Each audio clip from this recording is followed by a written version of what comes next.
Hello বন্ধুরা, আসসালামু আলাইকুম। কেমন আছেন আপনারা সবাই? আশা করি ভালো আছেন, সুস্থ আছেন। প্রতিদিনের মতো আজকেও আর একটি ভিডিও নিয়ে হাজির হলাম আমার প্রিয় আপু ভাইয়াদের মাঝে। এই যে সকাল থেকে শুরু করলাম, আজকে সকাল 7টা থেকে শুরু করেছি। আজকে ইলমার অবশ্য ওই যে বলেছিলাম ইলমাকে কোচিংয়ে ভর্তি করেছি নতুন একটা ইংলিশ কোচিংয়ে। তো সপ্তাহে 3 দিন, শনি সোম বুধ। তো আজকে মঙ্গলবার ইলমার কোচিং নাই। তো ইলমার আজকে সকালে বৃষ্টি হচ্ছিল আমাদের দিনাজপুরে। এই প্রথম বৈশাখ মাস পড়া থেকে দিনাজপুরে বৃষ্টি দিনের বেলা হয় নাই। আজকে সকালে 6টা থেকে বৃষ্টি হচ্ছে, 6:30 থেকে। তো বৃষ্টি হচ্ছে সেটাই আর কি। এই জন্য ইলমা বলছিল যে সকালে উঠছে, ইমানি ছাতা নিয়ে কোচিংয়ে গেল। ইলমা বলছিল আমি আজকে স্কুলে যাব না, বৃষ্টি হচ্ছে।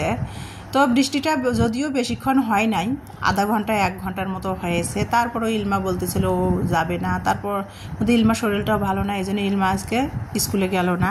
তো আমি 7টার দিকে উঠেছি ঠিকই। তারপরে এই যে 8টার দিকে রান্নাঘরে চলে এসে পরোটা বানাচ্ছিলাম যে ভাবলাম যে একটু পরোটা বানিয়ে দেই। ফ্রিজে রসমালাই আছে, সেটা দিয়েই মানে ইলমা খাবে। তো এই যে পরোটা বানাই নিলাম, কিভাবে সেটা তো আপনারা দেখতেই পেয়েছেন। আর পরোটা বানালেও কিন্তু ইমানি কিন্তু পরোটা খেতে চায় না। আমরা 1 বছর ধরে সরিষার তেল খাচ্ছি, সয়াবিন তেলের গন্ধটা ইদানিংও সহ্য করতে পারে না পরোটার মধ্যে।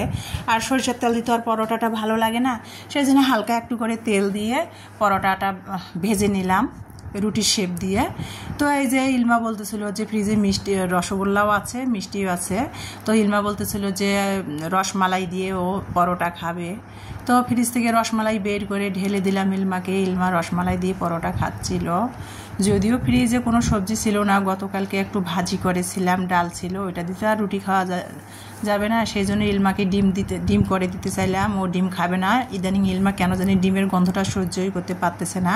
তারপরে নাস্তা খাওয়া শেষ হলো। তারপরে এই যে ইমানির একটা জামা আর কি হাতা ছোট হয়ে গেছে, এটা নেটের জামা।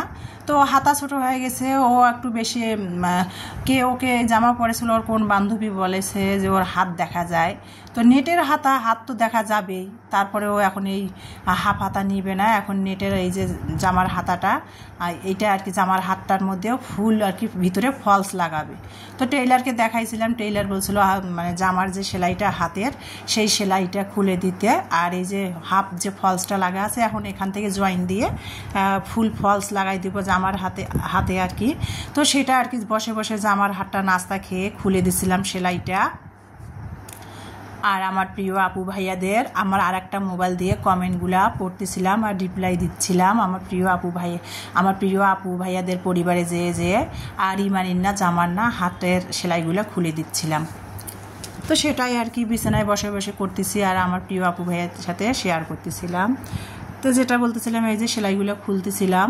আর নেটের জামার মধ্যে সেলাই খুলতে খুব রিস্ক। তো সুই দিয়ে সেলাইটা কেচি দিয়ে করে সেলাইটা আমি আস্তে আস্তে করে খুলছিলাম। এখন আমি সেলাইয়ের কাজটা করি না, আগে টুকিটাকি করতাম, ভালোই করতাম, এখন করা বন্ধ করছি। ওই যে বসতে পারি না বেশিক্ষণ বসতেও পারি না, বেশিক্ষণ দাঁড়াতেও পারি না, বেশিক্ষণ আবার আমি হাঁটতেও পারি না, ওই যে মেরুদণ্ড ব্যথা করে। তো যাই হোক, সেটা করতেছিলাম। এর ফাঁকে এখন 11:30 বেজে গেছে। এর ফাঁকে কিন্তু একটা অনলাইন থেকে ইলমার বাবা ইংলিশ শেখার জন্য, সহজে ইংলিশ শেখা যায় সেই একটা বই ইলমার বাবা অনলাইনে অর্ডার দিয়েছিল। তো বাসায় সেইটা ডেলিভারি দিয়ে গেলো, 500 টাকা নিল। বইটা ডেলিভারি দিয়ে গেলো বাসায়। ইলমার বাবা মোবাইলে অনলাইন বুক দিয়েছিল, বাসায় ডেলিভারি দিয়ে গেলো, 500 টাকা দেওয়ার লাগলো বইটার দাম। তো সেটা ইমানি বাসার নিচ থেকে নিয়ে আসলো ডেলিভারি বয়ের কাছ থেকে।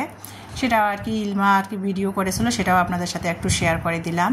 আর এই যে তারপরে 12টা বাজে, এখন কিন্তু রান্নাঘরে চলে আসছি। আজকে যদিও সেরকম রান্না বান্না নাই, ভাবলাম যে ওই যে সকাল থেকে একটু বৃষ্টি হচ্ছিল, তারপরে কিন্তু 1 ঘন্টা বৃষ্টি হওয়ার পর কিন্তু আকাশটা পরিষ্কার হয়ে গেছে। মানে রোদও নাই, আবার এখন পরিষ্কার হওয়ার পর বৃষ্টিও নাই, আকাশটা এরকম হয়ে গেছে মেঘলা মেঘলা। তো সেই জন্য ভাবলাম যে ইলমা বলছিল খিচুড়ি খাবে, তো ভাবলাম যে খিচুড়ি না দরকার নাই। মুষলধারায় বৃষ্টি হলে না খিচুড়ির মজাটা আলাদা, কিন্তু মুষলধারায় তো বৃষ্টি হলো না, সকালে আর কি আধা ঘন্টা 1 ঘন্টার মতো বৃষ্টি হয়েছে। তো সেই জন্য ভাবলাম যে আজকে ওয়েদারটা রোদও না বৃষ্টিও না, তো ভাবলাম যে দুপুরবেলা আর কি একটু খুদ বিরান করি। কেউ বলে খুদ বিরান, কেউ বলে খুদ ভাজি, কেউ বলে খুদে ভাপা। তো যাই হোক, শব্দটা একই, খুদে ভাত। তা খুদের ভাত বানাবো। আর এই খুদটা বাড়ির যে গৃহস্থ বাড়ির খুদ আর কি, চালের খুদ আমার ননদ দিয়েছিল, ওনাদের নিজেদের শুকনা সিদ্ধ করা ধান থেকে খুদ সিদ্ধ করেছে, খুদ বের হয়েছে, সেটাই আর কি ইমানি ইলমাকে খাওয়ার জন্য দিয়েছিল। তো সেটা রয়েছিল, তো ভাবলাম যে একটু খাই, পুরানো হয়ে যাচ্ছে খুদটা। তো শুটকির ভর্তা আর মরিচের ভর্তা, শুকনো মরিচের ভর্তা বানাবো, ঝাল ঝাল করে, আর শুটকি ভর্তা বানাবো আর কি, কাচকি মাছের, আর খুদ ভাজি করব। তো খুদটা ভাজি করার জন্য কিন্তু আমি এই যে একটা পেঁয়াজ কেটে দিয়েছি, সামান্য একটুখানি সরিষার তেল 2 চা চামচের মতো দিয়েছি, আর 2টা কাঁচামরিচ চিড়ে দিয়ে একটু লাল করে ভেজে নিয়ে তারপরে কিন্তু খুদটা ধুয়ে রাখছিলাম, খুদটা দিয়ে নিলাম, দিয়ে খুদটা ভাজতেছিলাম। তারপরে এদিকে কিন্তু মরিচ, পেঁয়াজ, রসুন ভাজা হয়েছে, স্বাদ মতো লবণ দিয়ে মাটির বাটনায় মরিচের ভর্তাটা তুলে নিলাম করে। তারপরে এখন শুটকিটা ভর্তা বানাচ্ছি। আর এর আগেও তো আমার প্রিয় আপু ভাইয়ারা যারা আমার পরিবারের সাথে আছেন তারা দেখেছেন আমি কিভাবে শুটকি বানাই, ভর্তা বানাই, তারপরে আর ব্যাখ্যা করব না। আর খুদটা যে বিরান করতেছি, খুদটার মধ্যে কিন্তু আমি এখানে 3 পট চাল দিয়েছি। আর খুদটা যেহেতু একটু পুরানো হয়ে গেছে, সেজন্য কিন্তু আমি 4 পট পানি দিয়েছি। আর যদি খুদটা নতুন ধানের খুদ হতো তাহলে কিন্তু 3 পট, মানে 3 পট খুদের মধ্যে কিন্তু 2 পট পানি দিলে যথেষ্ট হতো। যেহেতু খুদটা পুরানো হয়ে গেছে, সেজন্য খুদের চালটাতে আমি 4 পট পানি দিয়েছি। আর দেখেন কত সুন্দর পোলাইয়ের মতো ঝরঝরে হয়ে গেছে। আর এখানে কিন্তু আমি কালারের জন্য একটু 1 চিমটির মতো হলুদ দিয়েছি, দেখতে যেন বিরিয়ানির মতো লাগে, কালারটা সুন্দর আসে। তো যাই হোক, যেটা বলতেছিলাম, আগের যুগের দাদি নানিরা, মায়েরা, মানে আমি ছোটোবেলায়ও দেখেছি 90 দশকের দিকে, আমি 2000 সালের মেয়ে, তো 90 দশকের দিকে দেখেছি আর কি, তখন আমি অনেক ছোট ছিলাম। আগে দাদি নানিরা, আমার মায়েরা দেখেছি যে খুদ ভাজি, যখন ভাত থাকতো না বা নিজের যে ক্ষেতের ধান শুকনো সিদ্ধ করার পর অনেক খুদ বের হইতো, সেই খুদ অনেক সময় তরকারির থাকতো না বা বাজার থাকতো না, খুদের ভাত খেয়ে কিন্তু জীবনযাপন করতো বা সংসারে ছেলে মেয়ে মানুষ করতো। খুদে ভাত খেয়ে কিন্তু আগের যুগের দাদি নানিরা এমনও গেছে, খুদের ভাত খেয়ে কিন্তু অভাবে আগের যুগের দাদি নানিরা খুদের ভাত খেয়ে কিন্তু সংসার করেছে। তখন কিন্তু অনেক অভাব ছিল, টাকার কিন্তু জিনিসের দাম ছিল না, দ্রব্যমূল্যের দাম ছিল না, তারপরে কিন্তু টাকার মূল্য ছিল। আর এখন বর্তমান 2020 থেকে 2025 এখন বর্তমান দ্রব্যমূল্যের যতই দাম হোক, টাকার কোনো মূল্য নাই কিন্তু। আর 90 দশকের দিকে যারা আমার আপু ভাইয়ারা বলতে পারবেন, 90 দশকের তারা যাদের মনে আছে তারাই বলতে পারবেন, 90 দশকের ওই দিকে কিন্তু দ্রব্যমূল্যের দাম কম ছিল, তা কিন্তু টাকার মূল্য ছিল। তো যাই হোক, যেটা বলতেছিলাম, তো দাদি নানিরা, মায়েরা, চাচিরা দেখছি যে অভাবের সংসারে খুদের ভাত খেয়ে কিন্তু ছেলে মেয়ে মানুষ করেছে। এই যে আমারে মা, চাচি, দাদি নানিরা আমাদেরকে মানুষ করেছে, অনেক সময় খুদে ভাত খেয়েছে সংসারে, দিনের পর দিন খুদের ভাত খেয়ে ছেলে মেয়েকে মানুষ করেছে, ছেলে মেয়েকে একটা ভালো লাইনে দাঁড় করাইছে, পড়ালেখা শিখে। আর এখন বর্তমান যুগে মেয়ে বউয়েরা খুদের ভাত চেনেই না, যদিও মেয়ে বউয়েরা, গৃহস্থ বাড়ির মেয়ে বউয়েরা খুদের ভাত খায়, সেটা আর কি তারা ফ্যাশন হিসাবে খায়।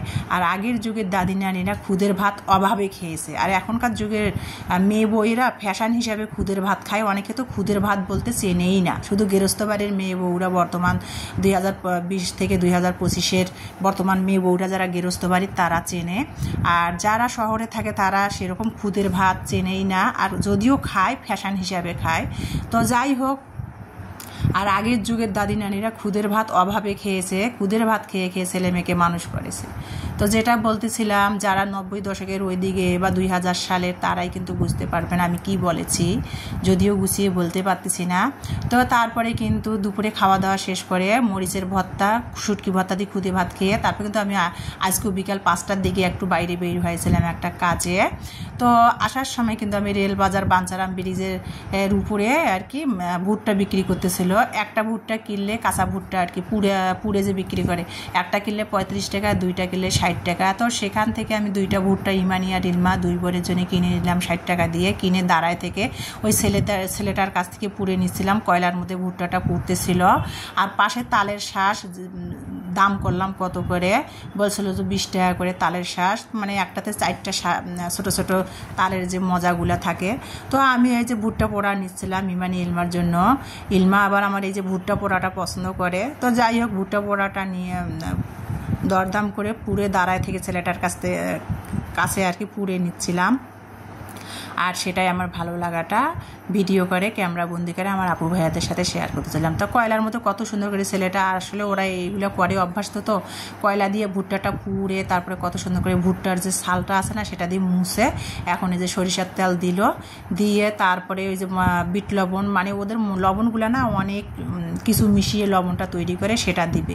সরিষার তেল মেখে নিয়ে এই যে তারপরে এই যে লবণটা দিচ্ছে, মশলাটা দিয়ে তারপরে প্যাকেট করে দিল। তারপরে আমি বাসায় নিয়ে আসবো। এখন কিন্তু 6:30 বেজে গেছে, মাগরিব হয়ে গেছে, বাসায় নিয়ে আসবো।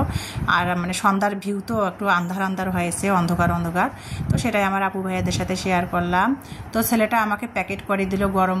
ভাবলাম যে কাগজ দিয়ে পেঁচাই দাও, ছেলেটাকে বললাম কাগজ দিয়ে ভালো করে ডাবল করে পেঁচাই পলিথিনে করে প্যাকেট করে দিল। সেটা নিয়ে আমি বাসায় চলে আসলাম। এসে আর কি ইমানি ইলমাকে প্যাকেটটা খুলে দিলাম। ইলমা তো ভুট্টা পোড়া দেখে আর কি খুবই খুশি। তো ইলমা খাচ্ছিল আর আমার প্রিয় আপু ভাইয়াদের সাথে সেটাই আর কি শেয়ার করতেছিলাম। তো আজকের ভিডিওটাই এই পর্যন্ত। সবাই ভালো থাকবেন, সুস্থ থাকবেন, আমার পরিবারের জন্য দোয়া করবেন, আমিও আপনাদের জন্য দোয়া করি। নেক্সট ভিডিও দেখার সবাইকে আমন্ত্রণ জানাচ্ছি। আমার আজকের ভিডিওটা দেখার জন্য সবাইকে অসংখ্য ধন্যবাদ। তো আজকে এই পর্যন্ত, আল্লাহ হাফেজ।